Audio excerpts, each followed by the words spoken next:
nó này đấy khai cắt kít vớiที่คุณโยมnày với lấy ỏm liệt nèของเกือกในỏมliệt nàyเกือกอยู่này แต่ปืนหอดเกินก็มาจบ เกือกnày có bẩn bắt chóp phương may là có một กือกnày มันคือ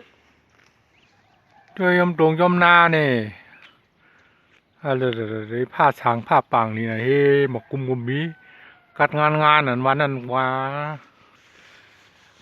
แน่เป็นหมอกส้มปูน่ะแน่ส้มปูความไทยของว่ากระเจี๊ยบแดง มาตัวไหนวะ ห้างรีไว้หนังเก่าแล้วแน่ยัง ตอนนั้นเขาเจอเอเลียน2 ชนิดเดียวอะเนี่ย จำไหมจำหัวยอมหัวก่อนเปื้อนก็พักแคบไปก็ว่าอะไรกินแล้วเนี่ยนี่ก็ขายตีลิ้นยังไงมันหลวกกว่าหรอกโดยไม่ข้อมาได้กันในก็มีก็ไอ้หนกบอกหมอกยังก็ดอกบัวต้องเนี่ยก้อมแต่ว่าหมักป้านเจื้อนเถื่อนวะเนี่ยวะนี่แหละ พักปักการจมหูจมเหือกในนาวันนี้ก็เลยหาแนวร่วมหมอกดอกบัวต้องหมอกป้านเจื้อนเถื่อนอะไรมานั่นเขี้ยมมองนู้นเนี่ยhiểu tiếng của kỳ hứng nào nè โปเกมอนเป๊ะอ้าวเฮ้ย ngay rồi đó này ăn đi luônอยู่พิษดีไงวะมาอยู่หนูลอยได้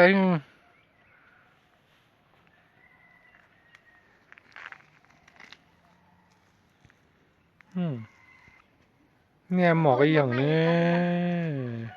มาตัวบอกนะ เดี๋ยวเมื่อนี้เดี๋ยวเปลี่ยนแล้วเนี่ยบิดน้องบิดมันหล่อหลีไอ้หลูมันทางดีที่นั่นกูเลี้ยวมันวันดีนะวันนั้น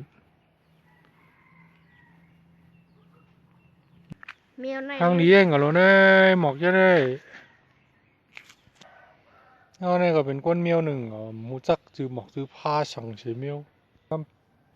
อันนี้จำเป็นคือไงครับเป็นของอะไรเก่าทางนี้ใครอุบใครลาที่ยังตอบผู้ชมเมื่อได้กินข้าวหางเนี่ย แกงเขียวหวาน แกงเขียวหวานเนี่ยพักไทยอยู่